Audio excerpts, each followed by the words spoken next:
Hey guys, welcome back to my channel and welcome to today's video.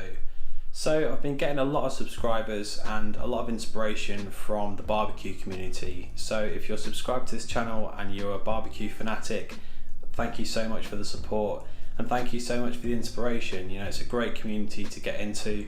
If you're watching this and you have a barbecue channel, I'd love to know what your channel is all about. So if you'd like to stick your link just in the comments box below, and I'll definitely check that out.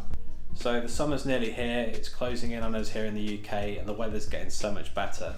So I decided to get the Weber barbecue out to do something a little bit different.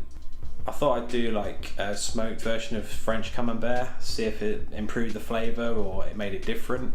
And in this video you'll see the method that I used and eventually you'll see the results as well. Also, I've got some amazing rub from the Smokey Carter, a guy that I encountered about a year ago. Started to promote his products on my website, the link's just here. And his rubs are unbelievable. So if you're a barbecue fanatic or you're looking to get into barbecue or even just spice up your general day-to-day cooking, this guy's stuff is well worth checking out. So check out the Smokey Carter. And today I'm using his Ancho rub, which is kind of unusual because it's got coffee in it. You'd think it was kind of not going to be sweet, not savoury, kind of bitter, but honestly it works a treat. So I'll roll videotape now, you can check it out and see how I get on. So as I mentioned before, this is the coffee rub that's going to be going on these steaks. And the steaks are just 28-day supermarket steaks, sirloin cuts, about 150 grams each in weight. Now that I had good quality steaks, I had to go and find a good quality Camembert. When selecting a Camembert for a recipe like this, it's really important to find one in a wooden box. This is going to protect the cheese as it cooks. To flavour the Camembert, I've simply sliced up some garlic and got some sprigs of rosemary. This will give the Camembert a really good flavour. To prepare the Camembert, I need to just scrape off the top layer of wax, exposing the cheese underneath.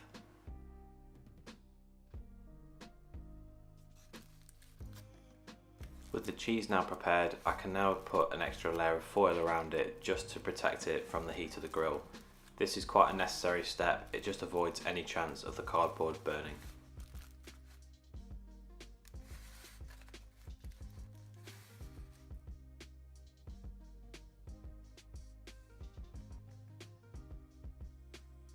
So the next step is to take a knife and then plunge it into the cheese in random places. This just creates little holes into which we're going to stuff the rosemary and the garlic.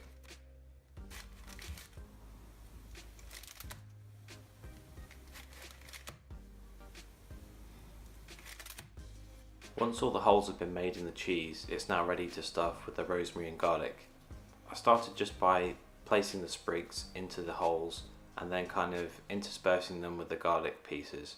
This ensures that an even flavour goes throughout the cheese and it'll taste amazing when it's done.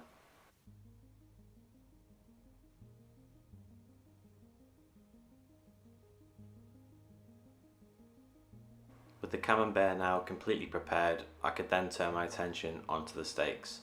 Applying the rub generously was definitely a good idea. You could really detect the coffee notes and the spices and the complexity of this rub. It was just unbelievable and you just knew the flavour was going to be fantastic when it hit the grill. Just don't forget to apply the rub all over the steak for that maximum flavour.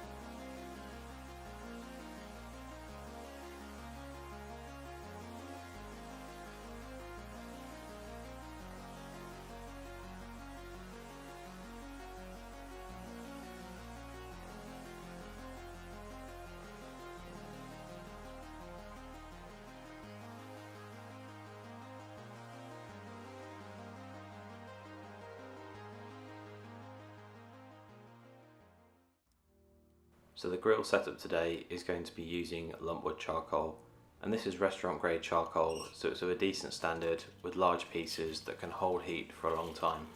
As you can see, I've used a chimney starter to start off the coals so they're glowing red and red hot. To add another dimension to this cook, I'm going to use a lump of cherry wood just to kind of give the Camembert a nice smoky flavour and the steaks a little bit of an edge.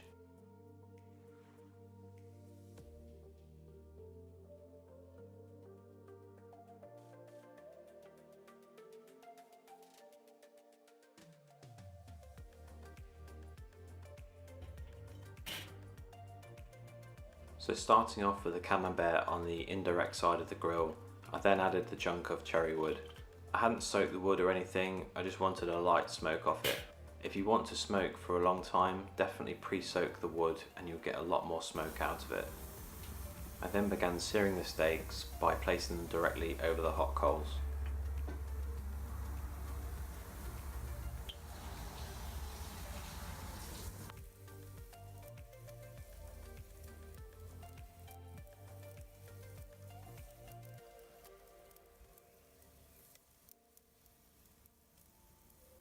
After about 3 to 4 minutes, the steaks were ready to be flipped over, and you can see the caramelisation starting to form.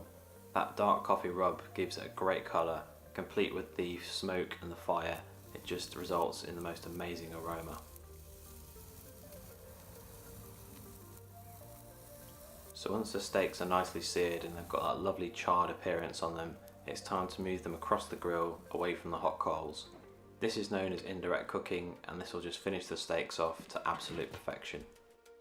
In order to keep the grill running at 180 degrees centigrade, I'm just adjusting the vents to make sure that the temperature stays constant and consistent. Once the steaks are ready, you know just by the blood piercing the surface that they're medium.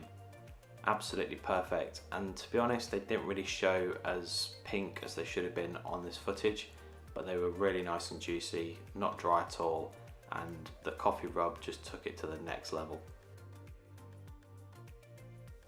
So after keeping a constant temperature of 180 degrees centigrade, this was the result after 30 minutes. The Camembert was kind of golden in appearance from the smoke, and also you could do the touch test to confirm that the cheese underneath was completely melted. I'd never cooked cheese like this before, but I would highly recommend doing it. You can see how soft it is, and the flavours together with the smoke especially created the most incredible fondue dip. So I really hope you enjoyed that video. Thank you so much for watching. I really appreciate all the support. The subscriber count is just incredible so far, so if you're not a subscriber already, I'd really appreciate it if you could support the channel by hitting that red button. Also sharing this video on social media, where of course you can follow me as well. Twitter, Pinterest, Instagram and Facebook. All the links in the description box below as always, and I'll see you on the next video.